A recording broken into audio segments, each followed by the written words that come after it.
And is ice cream bad? No, not really.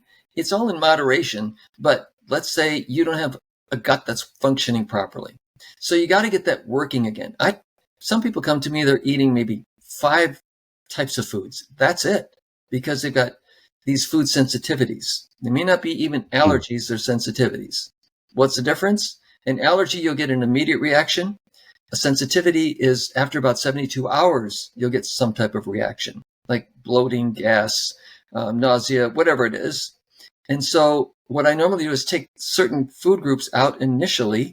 I fix the gut because it's the food groups a lot of times that will cause the inflammation. And then once you take them out and give them certain types of things like digestive enzymes, you get the bile flowing again, everything starts working and the gut heals. Then we reintroduce one at a time.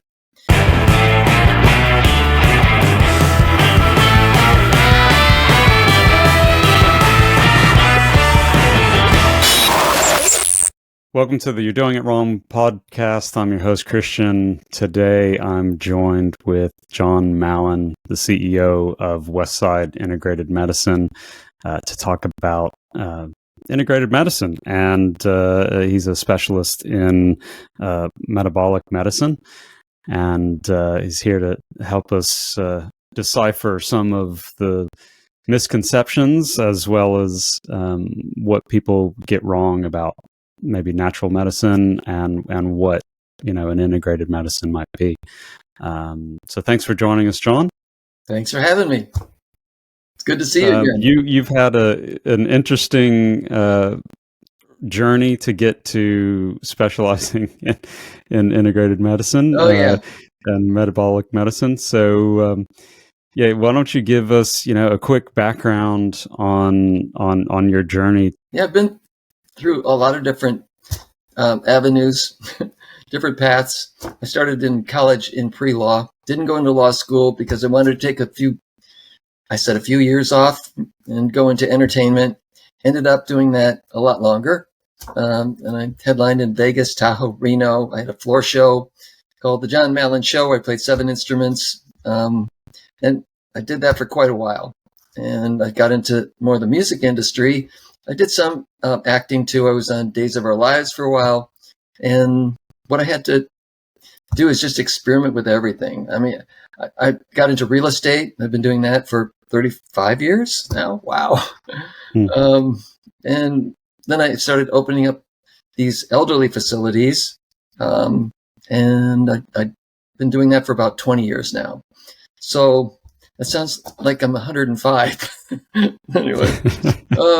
So I've done a lot, and I'm at the point right now where I really feel it's important to get information out to a lot of people that are suffering with chronic ailments, health issues, that really don't know what to do because they've gone to their conventional medical doctors.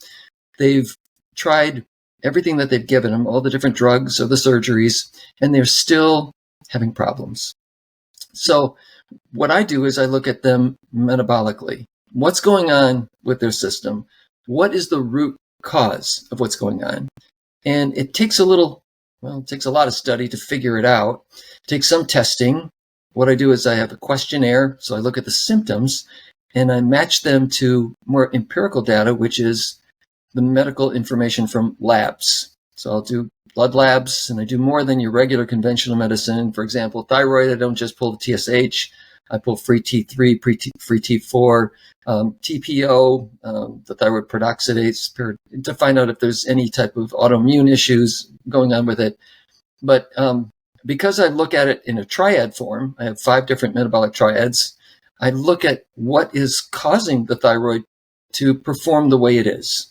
And it's interesting because a lot of people focus on the thyroid. The doctor gives them thyroxine, like either levothyroxine, Synthroid, which is T4. They don't even see if it converts to T3.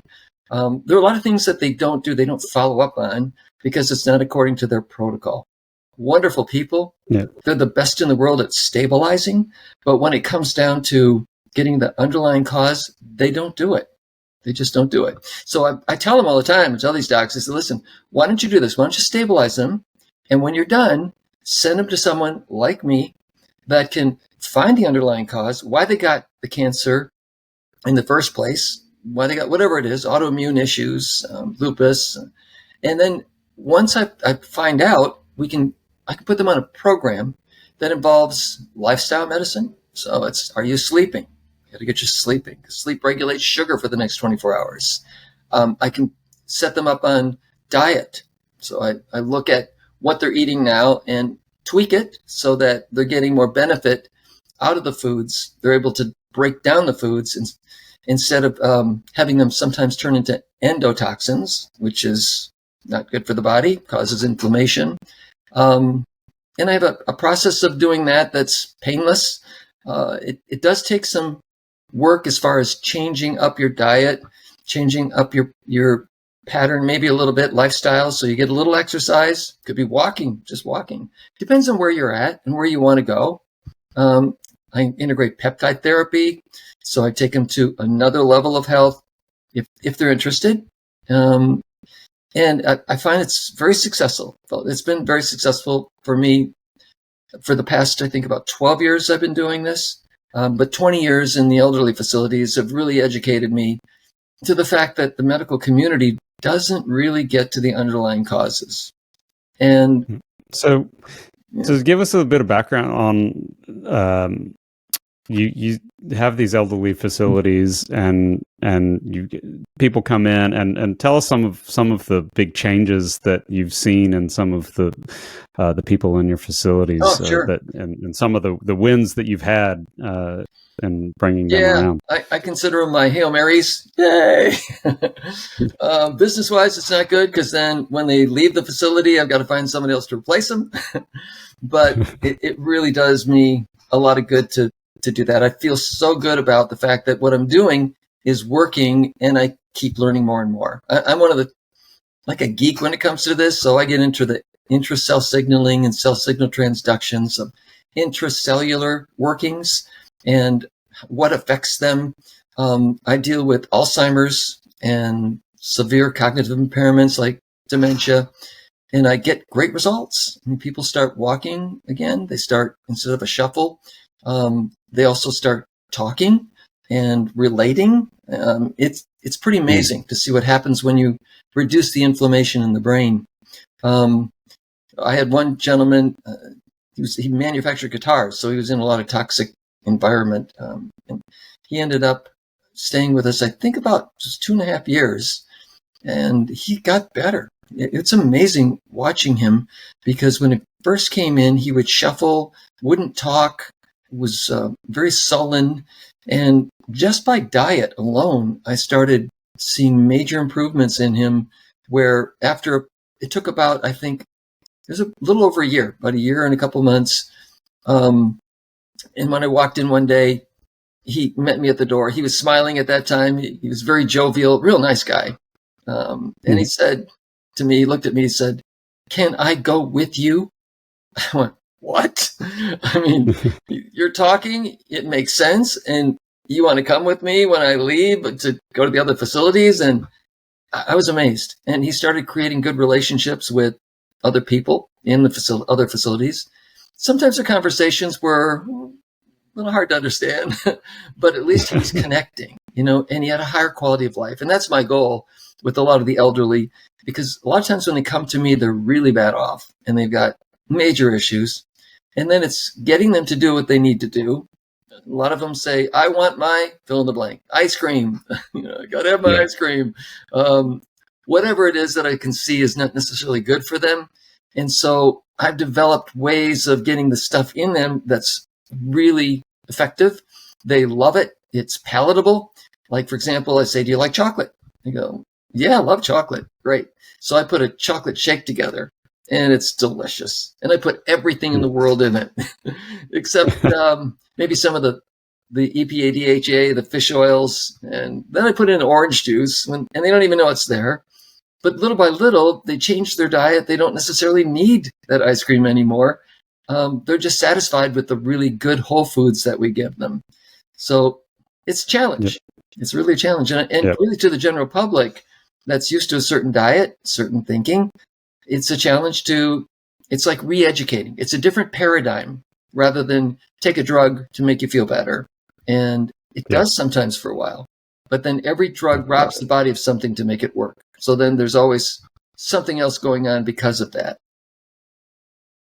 Yeah, I think you hit on something there around, I think it's really hard to break habits.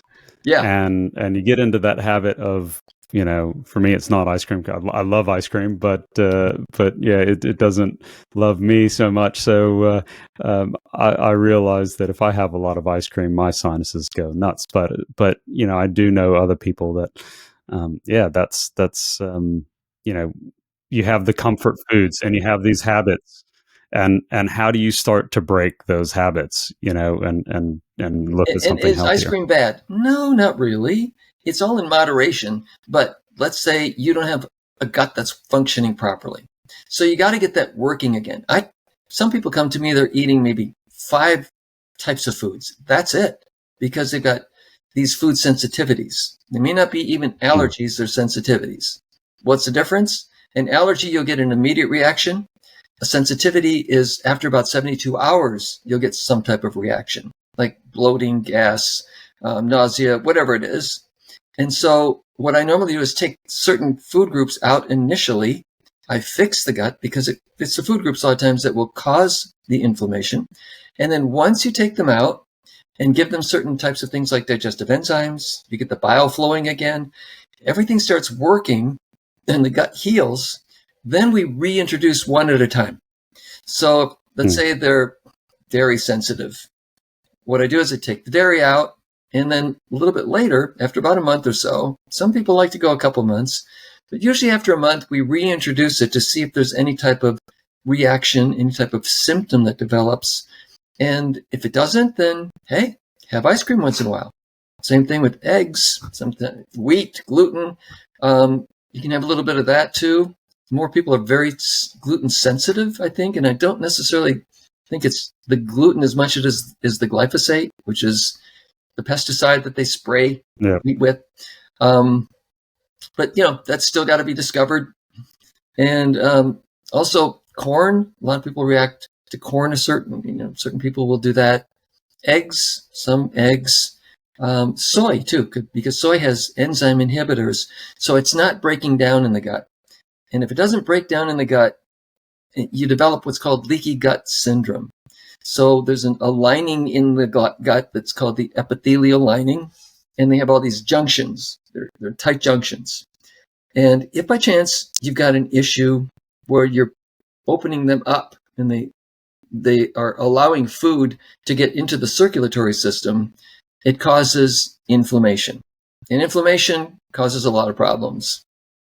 So once you fix that lining, the mucosal barrier and the epithelial lining, and then people start to eat foods again that they had problems with before, and it doesn't bother them anymore. So it's a good way to help your body break things down, get the proper nutrients, and then you get a chance to expand your variety of foods, which is not a bad thing. I think that's the limited diet, probably the Western diet now, for a lot of people. Fast food, it's pretty much just some protein and potatoes and maybe a couple other pasta and bread, so there's all sort of the white everything. Whatever they can get to fill themselves up. Yeah, I know, it's fast, tasty, but it's interesting because once you start eating more of a whole foods diet, not a processed diet, your taste buds change. And those people that gravitate to sweets a lot have major problems breaking down protein. So once you give them foods that are already broken down into the amino acids, and their body absorbs the protein, and they have the proper amount of fats too, the good fats with the protein, they've got consistent energy all day long. They don't have the spikes and drop-offs that are caused by sugars and carbs elevating the insulin level, and then it drops after 2 hours, and they're craving something, so they go for the bag of chips or something quick, and they get to lunchtime. They finish lunch. 2 hours later, they're eating something else again, just to keep their energy level up, because they start getting, not the shakes, but just the drop-offs. They get tired. Some of them want to take a nap. But it's interesting because once you get the body to start using fat for fuel, then it gives you more energy all day long. It's more consistent and long-lasting, and you don't get those spikes and drop-offs. I'm probably one of the many that have lots of spikes, and I think you kind of jump to, especially when you're working and you're in an office, you just jump to coffee and maybe hit a sugar or something, so whatever is quick and easy to grab, just to kind of get you through. But I guess helping to prevent those spikes in the first place is a much better option. It's more consistent, and there's nothing better than have consistent energy all day long. You enjoy your life a lot more. It gives you a higher quality of living. And on top of it, usually when you get that, the spikes and the drop-offs, you're not getting a lot of good nutrition too. So you're depleting your body of certain minerals. Magnesium's a big one. A lot of people are deficient in magnesium. Zinc is another one. Then once you're depleted in different types of vitamins and minerals, your health starts going downhill until you get to the point where you're going, what do I do? And you start experiencing major symptoms, hypertension symptoms, gastric issues. You've got all kinds of gut problems, fatigue, and so you go to the doctor, and the doctor does an analysis and said, oh, well, you've got an issue with, like I say, your thyroid. So we're going to give you levothyroxine, and you feel better for a while. You go, hey, this is working. You're going to be on it for the rest of your life. And you go, okay. They did that to Natalie. No way. You're going to be on it for the rest of your life. And this was an integrated doc that said that. And I said, Natalie, I don't think so. Can I explain briefly what happens with the thyroid? Without getting into too much science, I know you said. Yeah, without too much science, detail. But it's good to point out that there is science behind all this. Yes. So if it's too in-depth, just say, okay, thanks, John. All right. I have one triad. It's the adrenal, the pancreas, and the thyroid. So it's that triad that I work with. So let's say the thyroid's down, okay? Again, they give levothyroxine. But is that the underlying cause? Well, I take a look at a lot of things. Are you sleeping? What's your diet like? Do you have any toxic elements? Do you have any infection, low-grade infection? I look at those things, and I say, okay, you're not sleeping? Well, sleep regulates sugar for the next 24 hours. So if you don't get a good 7 to 9 hours sleep, you're going to have major issues the next day. If it continues, you're going to have a long-term major issues with this. This is how it works. If you're producing more cortisol, because if you don't get sleep, you're producing more cortisol so that your body can get through the day. The cortisol signals the pancreas to produce insulin. Insulin will raise the sugar in the blood. And if that's the case, then you've got this tremendous amount of insulin and sugar. What's the thyroid going to do? The thyroid's going to go, you know, you keep doing this, and if it's chronic, you're burning the system out. So the thyroid has to go hypo, has to go low in order to balance that out. So in essence, it's not the thyroid that's the problem. It's the cortisol being produced by the adrenal glands. And it's not the glands themselves. It's the signaling from the brain. So let's say you're under a lot of stress. Stress will cause a high amount of cortisol. There's an HPA axis, the hypothalamus to the pituitary to the adrenals. And if that is constantly telling the adrenal glands to pump out more cortisol, then it's going to do that and put the body in a state of sympathetic state. There's an autonomic nervous system, and the sympathetic is fight or flight. The parasympathetic is rest and digest. If you're in chronic sympathetic, then you're producing this cortisol, and that's going to raise the insulin level. And again, you're going to have an issue with the thyroid because the thyroid's going to try and slow things down. Once you rebalance all that, everything starts normalizing and your thyroid comes up. It starts producing more T4 And if you have enough selenium and tyrosine, it converts to T3, which is triiodothyronine, which is the actually metabolizing thyroid hormone that the thyroid produces. And so when it's all balanced, you don't necessarily have to focus on the thyroid anymore. You focused on the adrenals. Now, if the cortisol is being produced by a toxin or endotoxin, we talked about before, where you're eating the foods and it's not breaking them down, so it gets into the bloodstream and creates more inflammation. Right. If that's the case, you work at fixing the gut. All of a sudden, the cortisol comes down, insulin comes down, and the thyroid is rebalanced again. So it's working with that triad and finding out what the cause is, getting to the underlying cause that will make it all work again, so you don't have to take a drug all the time. And honestly, you feel better. Then you start sleeping better too. And everything starts working. You have more energy, everything that the thyroid's supposed to do, it does. So John, give us I guess what is the most common stuff that you see? Is a lot of that in the gut? Is that and with Alzheimer's patients, I think you see a lot of dementia and Alzheimer's patients. So what is sort of things that people might want to watch out for or realize is going to maybe start them on that path? I mean, you talked about inflammation. So, how does someone get started in ensuring that, they're not in this always inflammatory state? Yeah, that's a good question. How do you get started? Because a lot of times when someone comes to me, they've got a lot of issues. And it's hard to say, okay, put the others on hold right now. Let's focus on this. You can really only do one thing at a time. And so I focus on one of the triads at a time. I've got 5. Once you focus on the most important one, then, and the most important ones are usually the gut, the immune, the brain, or the thyroid, the pancreas, and the adrenal. Another one is the liver, lymph, kidney, progesterone, testosterone, and estrogen, the hormones, and then the pulmonary, cardiovascular, and neurovascular. But the ones I see most are the gut, immune, brain, and the thyroid, pancreas, and the adrenal. So I'll work on that, the one first. Once you get that set up, the body knows what to do. It's amazing. And how do you do that? Well, you find out what the underlying cause is. I do different testing for that.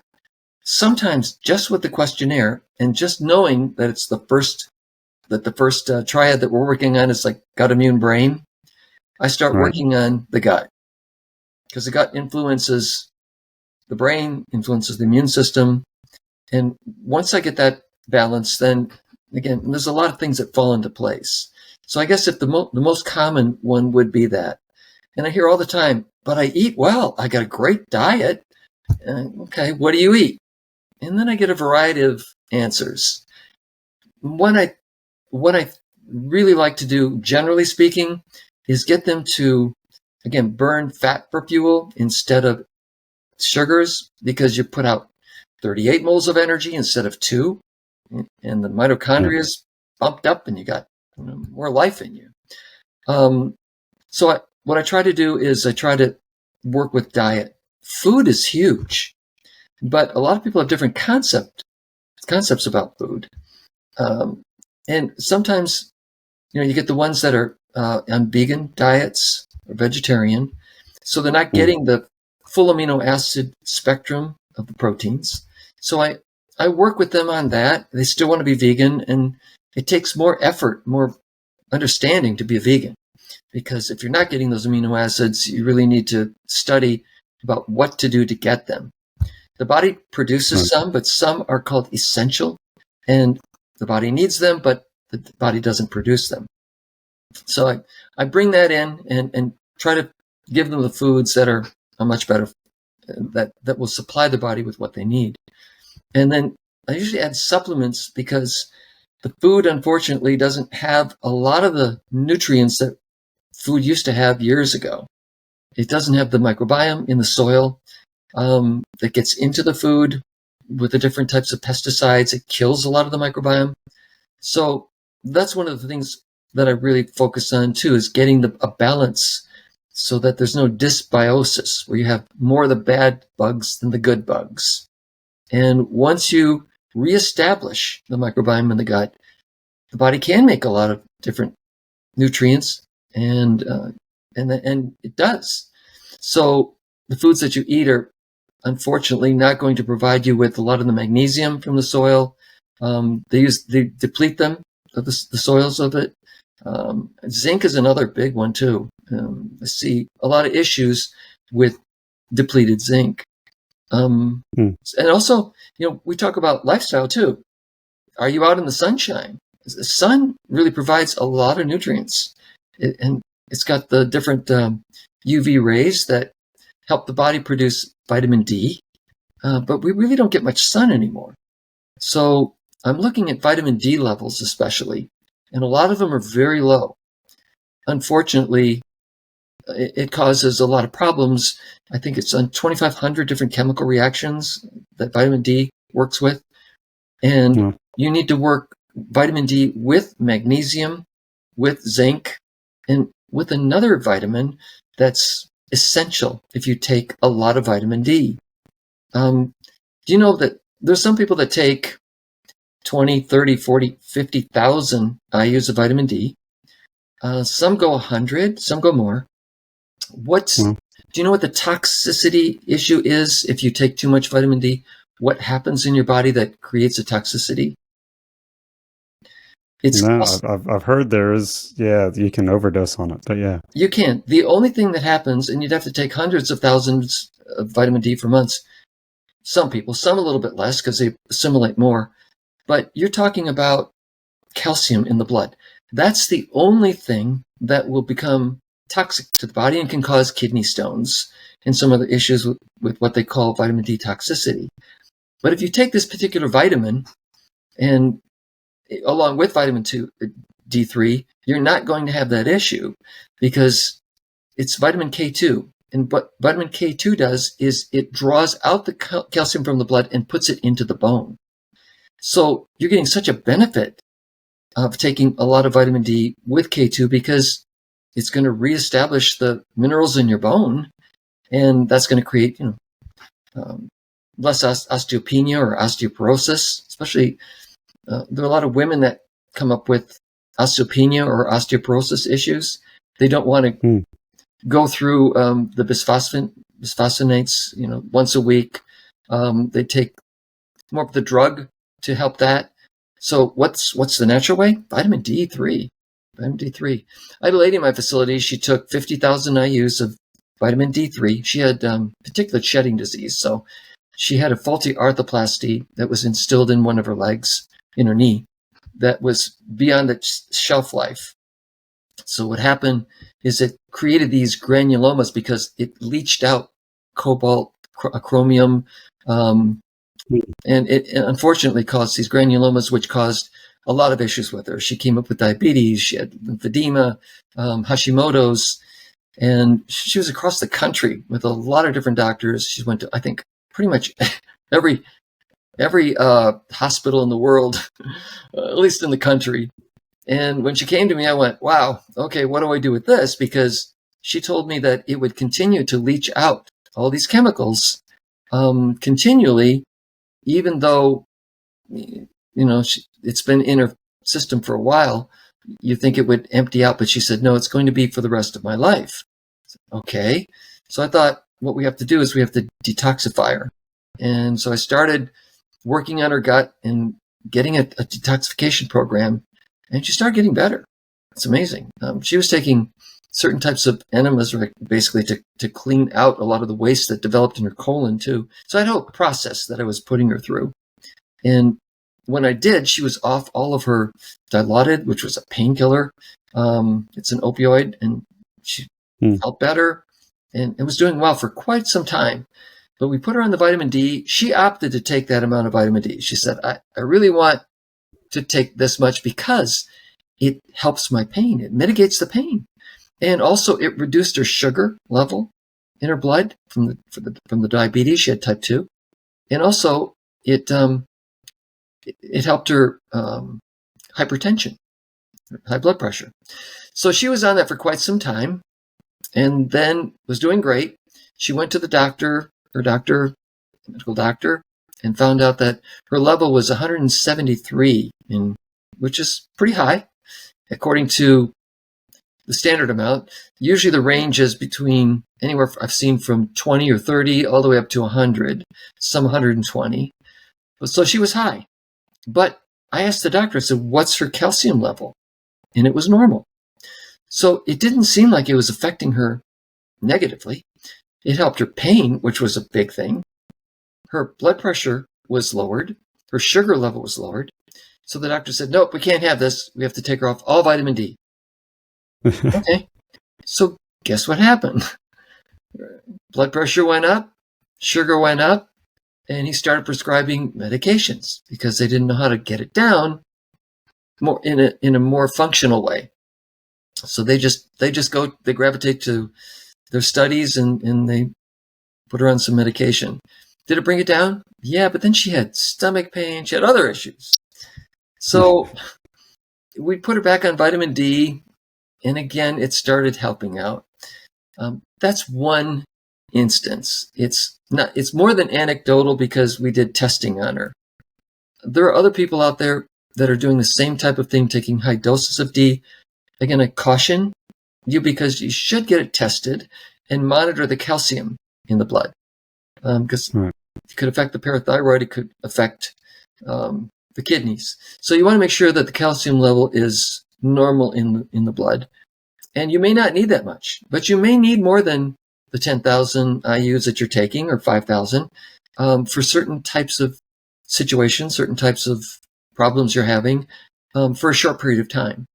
And I've seen it work. I've seen it work wonders. But again, having vitamin D3 with K2 and then with zinc and magnesium, because they really work synergistically. Right. So I've got about 1,000 vitamin bottles in my pantry, and I'm sure a lot of people do as well. It's hard to know what to take when, and it's also really hard to kind of take 100 pills a day.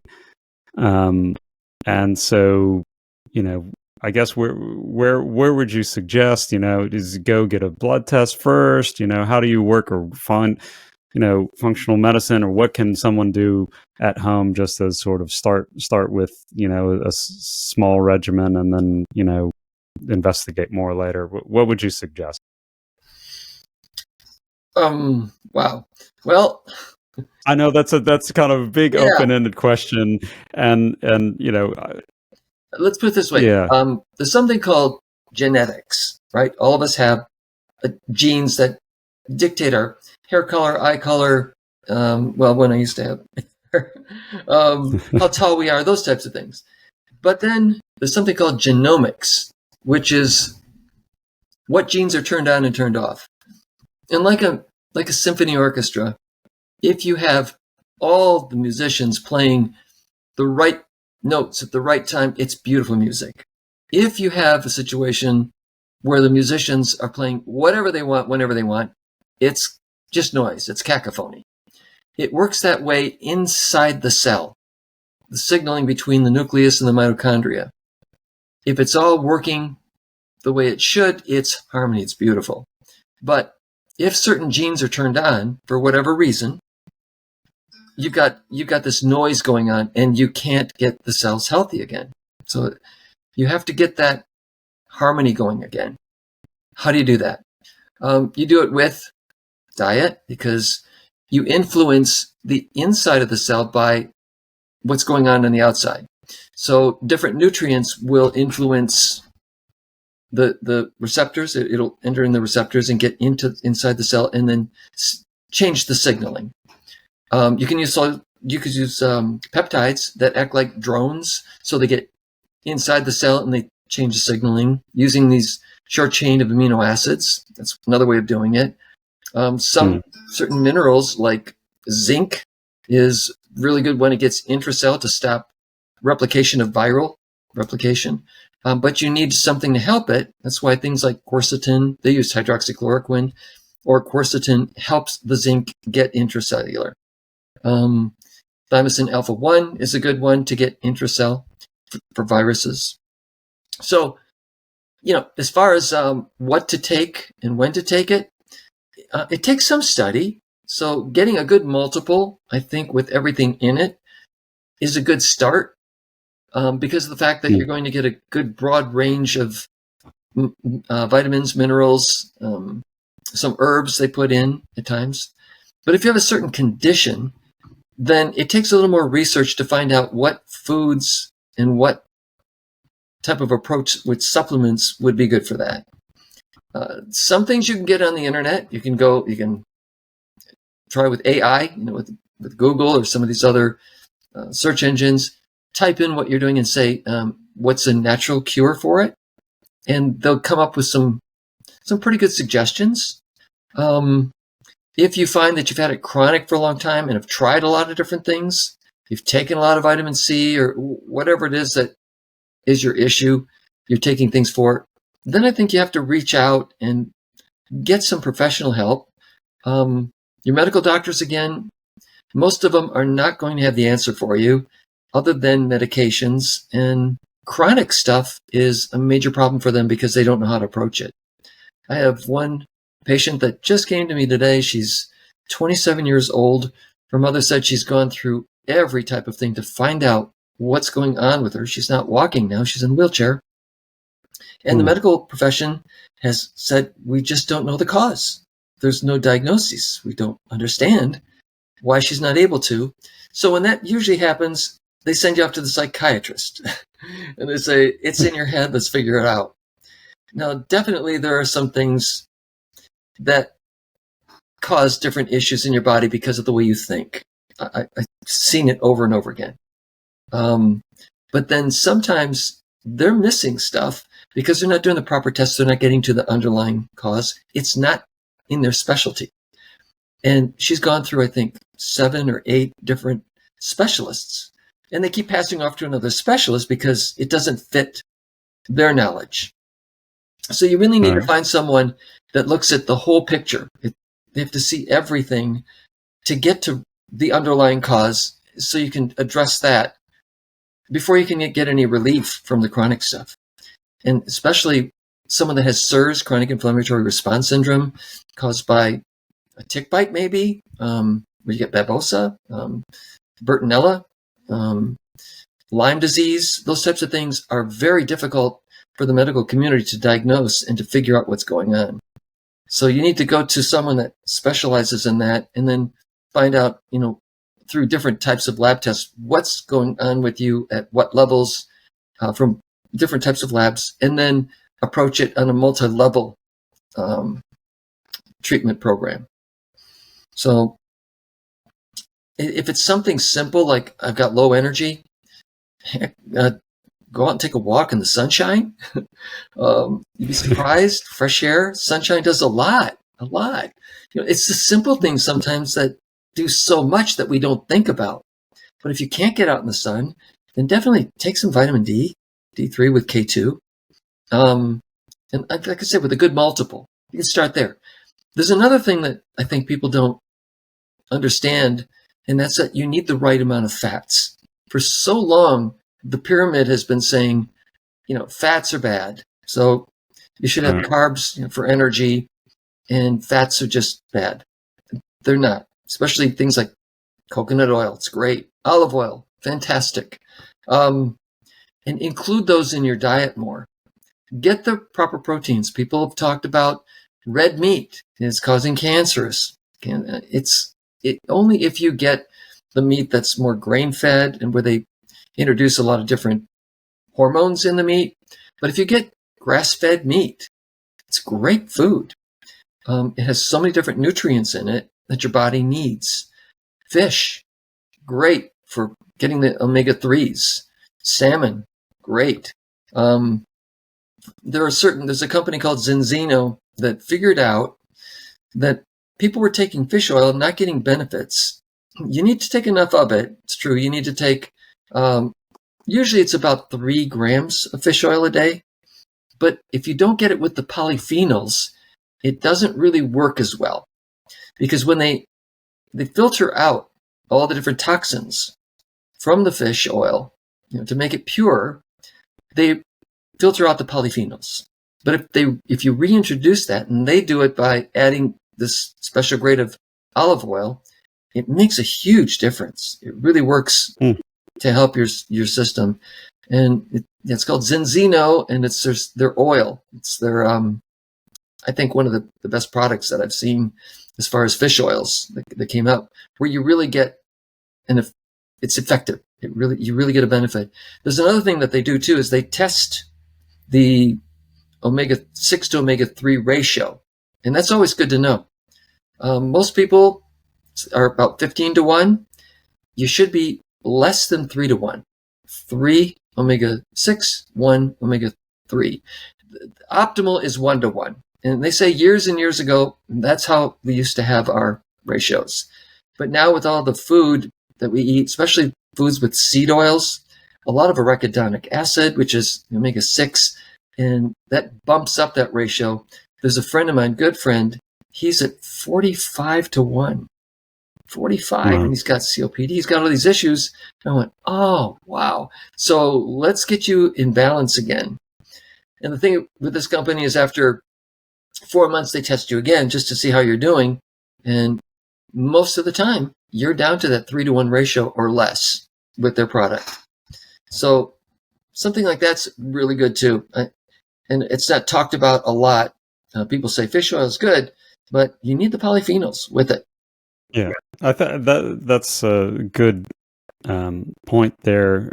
You talked about the vitamin D as well. About there's pairs. You need the things around it. So when you're just getting one supplement, and when we're not getting it from a normal diet, which might have had the other enzymes and vitamins to go along with it, right? And you're just taking a supplement of the singular thing, right? Your body still needs the other complementary, vitamins and minerals or whatever it is, absolutely, to actually make that work and activate it. And it's a great point, because my daughter goes to school where there are a lot of people that work at these different pharmaceutical industry. They're scientists and research scientists, and I talk to them. I pull them aside, and when I start talking to them, I go, "How do you know that? How do you know that?" I studied it. They go, "Okay, most people don't know that." Okay, and I asked one guy, I said, "So what have you been doing?" And he said, "Well, I was working on a cancer cure for 10 years." I said, "Oh, great. And did you come up with any type of chemicals, drugs, anything like that would benefit the cancer, as far as curing it?" He said, "Well, yeah." I said, "But when you did that, did you find out that by taking that particular drug that you're depleting the body of other things and causing more problems in another area?" He said, "Yeah, I did." I said, should have come to me 10 years ago, probably would have saved billions of dollars in 10 years. And I could have told you. That's the good thing about herbs. The way plants are made, they contain a whole spectrum of different types of nutrients. And when you take the whole herb, you're not depleting the body of something. Every drug depletes the body of something. So when people come into my facility, they say, "Okay, here's my list of medications." I take a look at them, and I have a chart. It's called the Drug-Induced Nutritional Deficiency Chart. And I said, "Well, you take a statin. All right, look at all the things you're deficient in. Let's make sure that you're able to get those by supplementing that with either food or supplements or both." And what's interesting is people like with hypertension issues, once you supplement, all of a sudden they start feeling better. And, with hypertension too, it's not the salt, because they take you off salt. They say, "Well, that's the problem." That's not the culprit. The culprit is the sugar. So once you get the sugar down, the blood pressure comes down.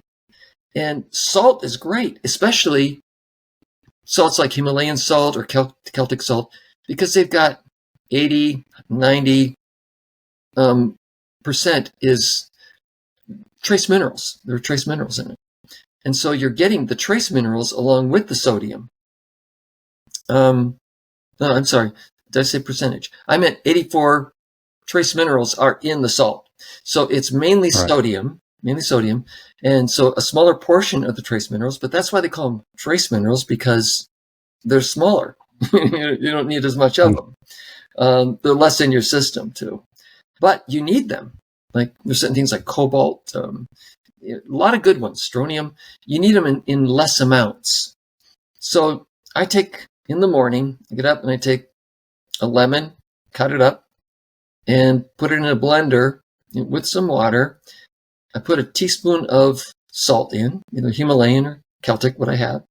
I add a little bit of cayenne pepper, because cayenne is really good for getting the blood circulating and boosting that. Yep. And I also add a little bit of ginger and mix it all up. Sometimes I'll put a clove of garlic in, and I drink that down. And it really sets my morning off, sets my day off, because it's very alkalizing. I'm getting minerals that my body needs, and it really helps me keep going, I think, all day long. And it really helps to clean out different things like the liver. Toxic liver can cause major problems. So you have to make sure that you're eating the foods that will help your body, in the sense by giving the liver the ability to clean out. Because the liver it's a tricky one. You've got to build and clean, and build and clean. So it's a process to get the liver optimized. But the good news is the liver can regenerate. It's the only organ in the body that can completely regenerate. In fact, when they do liver transplants, they don't put the whole liver in. They put a section of it in, and it regenerates. So, yeah, it's good to take that, especially alkalizing the body. And how do you alkalize it? With minerals. And where do you get your minerals? Vegetables. Get them from vegetables. Yep. Some from fruit. We can't eat dirt. Unfortunately, we can't live on dirt. It'd be great, right? We wouldn't have to buy any foods. But since we can't break down the minerals as they come out raw and only minerals, they have to attach them to sometimes amino acids, something that will help the body recognize it. That's why you take magnesium glycinate. They attach the glycinate to the magnesium, and they have it so that the body will absorb the magnesium. Same thing with magnesium citrate, all the different types of things that they add on to the element. Zinc, the same way, picolinate, carnosine. They add something to the zinc so that the body will recognize the element. And did you know if you take 100 milligrams of magnesium, you're not really getting 100 milligrams of magnesium, glycinate, I should say. You're getting a percentage of it, and normally it's like about 20%, 18, 15 sometimes, of the 100 milligrams. The other is the glycinate or the citrate or malate or taurate, whatever it is that they attach to the magnesium. So that's one thing I noticed about zinc too, is that a lot of people say, well, you should take, say 30 milligrams of zinc a day. So people take something like zinc picolinate, and they think they're getting 30 milligrams of zinc, but they're not. They're getting maybe 11, 12 milligrams of zinc. And you can take up to 40 a day, according to the RDA, recommended daily allowance. You could probably do a little bit more than that, but that's a safe, the RDA is more of a safety net. So if you go above 40, then you might have issues if you take it for a long period of time. But I've noticed that during certain types of illnesses, you need more zinc because the body is depleted of it. So you have to take more of the zinc, like about 200 milligrams, in order to get the 40. See what I mean? So you have to look at the elemental, is what the RDA is recommending. John, why don't you give us, is there a group, or how do people find an integrated medicine specialist? Well, I know the American Academy of Anti-Aging Medicine has got some. I know the Metabolic Medical Institute. If you want to get a hold of me, I can help you out. Yeah, we'll put we'll put links to your website in there. the thing that's cool is that I can send you out the questionnaire, and when it comes back, I can just use the questionnaire. I can also, there are labs around the world. I don't know if Quest is in certain countries, but I can order the labs through a Quest, or there might be some other labs that might be able to take it. Or you can get your own labs and send them to me. I'll look at the labs along with your questionnaire, put together a report, and then give you an idea of where to start with diet, with supplements, and really tackling that chronic problem that you have. So there are people that are doing it. I know it's just finding out an integrative doc, I think, in your area, and they're not easy to find. But I got a feeling, in the States here, when we have a change of regime, where Kennedy's in now, and Robert Kennedy is really coming up with different approaches to health, because he sees what's going on and how it's an industry that's driven right now by the pharmaceutical industry, and it's a money-based business. And I understand docs have to make their living. They put tons of money into their education, and a lot of them are very good people and very smart. It's just that they get to the point where they miss out, I think, on that underlying cause, and it takes a different study. And a lot of them don't really want to do it anymore. I can understand. You go through all that schooling and you go, I think I've had enough. Just, I want to park the car in the driveway, have a nice home, send the kids to college or whatever. So there's a business model to this too. And if you just tell people, for example, to drink more electrolyte water, and it makes a difference, how are you going to put the car in the driveway, right? So I hear that a lot from a lot of these doctors that are, again, they're well-meaning and they're great folks. It's just that it's a different way of approaching health. And it's got to be more compatible, because there are people that are in need immediately of treatment. And like I say, they're the best in the world when it comes to that, because they'll take the drugs and stabilize them. But then you've got to know what to do after that to bring them back, to give them the ability to reduce risks of all these different types of ailments. And that they're not. And you made a good point earlier that it's all personalized. So, what works for one may not be the exact same cause with someone else. Yeah. And that's where, having someone that's investigating it for you personally is a lot different than you just going to a doctor. They're just treating that initial symptom. Right. And they'll stabilize you, but then, they're not going to do the investigation about why, what's your underlying cause that might, and they don't know food. To solve. They don't know food. They wouldn't know where to start when it comes to that. And I wouldn't be able to take out a gallbladder, so everybody's got their specialty, I guess. But if there's a general thing I can recommend, a general diet that seems to be very effective for everyone, it's more of what's called a ketogenic diet. So it's a diet that includes vegetables, proteins, some good fats, basically. Some call it the Mediterranean diet, but I would use lower carbs than the Mediterranean diet to get to an optimal level of health. And at the same time, if you're having issues with it, then you need some little help. Apple cider vinegar, you mentioned before, is a really great remedy when it comes to building up the stomach acid. The stomach needs acid. If you have enough acid in the stomach, then the sphincter valve will open into the duodenum and allow the chyme to go through. And because of the pH, it's going to release the bile, it's going to release the pancreatic enzymes, and you'll break down the foods, and it'll really get things going again. If by chance you don't have enough stomach acid, you develop something that's called GERD, gastroenterological reflux.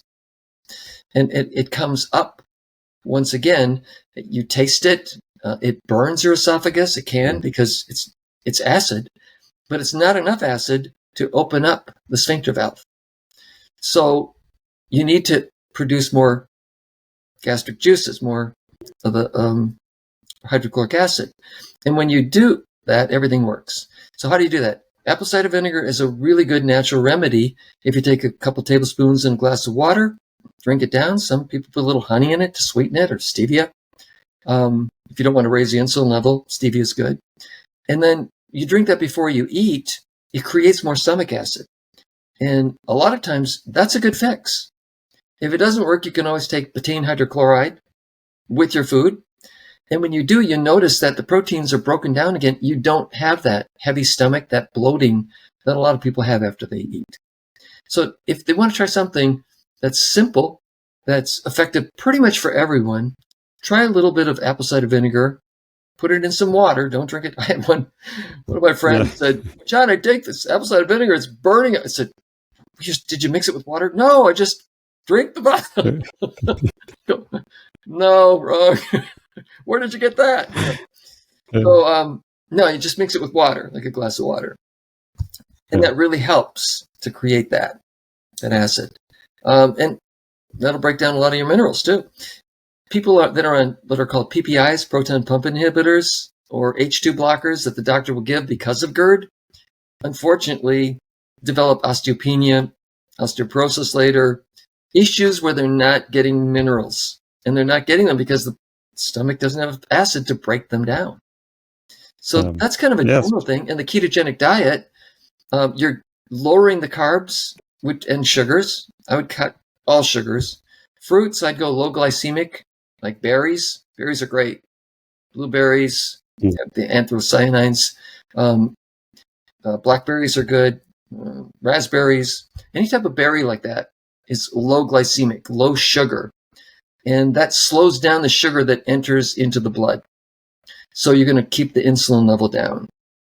And once you do something like that, it really helps the metabolism. Everything starts working again. Vegetables, broccoli's great because it has the glucosinolates and sulforaphanes that help regulate the hormones too, which is really good. Asparagus, all the vegetables. Cabbage is excellent. One of the great foods I think that people miss out not taking is sauerkraut. Some people think it's a little too sour, but it's got not only the cabbage, which is great for the fiber, and we all need more fiber to keep us regular, make us a regular guy. Yeah. But it's also got vitamin C. It's got a lot of vitamin C. And the most important thing, the probiotics. It has a lot of microbiome in it. So instead of taking a tablet, eat some sauerkraut, kimchi, kombucha tea, fermented foods like that, yogurts. But a lot of yogurt doesn't have a lot of the probiotics anymore, especially some of the more commercial brands. And now there's got all sorts of sugar in them and a lot of them too anyways now. Yeah, unfortunately. So I think it's good to stick with those types of foods along with your proteins, along with getting some good fats. Start cooking with coconut oil. Try it. It tastes good. By the way, butter's not bad. Get the grass fed. There's one Kerrygold is what I get here. But getting off of the processed foods, because especially the seed oils, and get back to that 3-to-1 ratio. And if you need to get tested, just send me. I can send you a link too. That'll send you right to Zenzino, and you can order the product. And they'll send you the test, which is great. Within 10, 15, 20 days, they'll send you the results. And when you look at it, you go, whoa, I got to do something about it. But if you continue to take the oil, they pretty much guarantee that after 4 months, especially if you take the right amount, that you'll reduce it down to the 3-to-1 ratio. Right. So that's, I think, a really important thing too. So that's kind of basics. Is that good? No, I think that's great. I think, John, you've given us a lot to take in, and it's been informative. And we'll definitely link to how people can contact you if they want to go further in this medicine, if they've got any chronic problems they want to try and solve. So yeah, thanks, John. Shown there's a lot of science, and it's not just take apple cider vinegar, but no, I did that generally. There's a lot of science that goes into what you're recommending. An overall tonic, that someone can take along with the diet. It just is a general approach, and just by doing that and getting enough sleep. And if you don't get enough sleep, well, give me a call, because that's another talk. But I get a lot of people that come into my facility and they can't sleep. They just can't. 2 hours, 3 hours, they get up and they can't fall back asleep. Or I get the ones that can't fall asleep, or the ones that they sleep for 5 hours. I had one lady tell me, she said, I get 5 hours of sleep a night, and I have for most of my life. She was probably in her 40s. And she said, and I figure that if I have 5 hours sleep, that means I'm up more. And so by the time I'm 70, maybe the end of my life, but then I will have lived almost like to be 100 because I was awake more. And I said, yeah, the only problem with that is if you don't get the rest, the sleep, and you dysregulate the sugar, then you're not going to have a brain. You may not be able to remember anything, and you might have diabetes. So there are a lot of things that I think you have to understand how the body works. And then when you do and you get that sleep, it's so much better. You feel so much better. You've got more energy. Everything works great. But it's a challenge for a lot of people because if they wake up, for example, at 3 a.m. and they can't fall back asleep for an hour or two, it's usually because they wake up because of cortisol being produced in their system. And it could be because there's an inflammation that is going on, and the body will produce cortisol to reduce the inflammation. So when the cortisol is up, then they're wide awake, and then they can't fall back asleep, and it dysregulates their sleep for the rest of the day. Sometimes they'll take a nap in the middle of the day because they're so tired. So again, it's getting just a good circadian rhythm going, and there are different approaches to that. It depends on what's going on with them, so you can take care of that.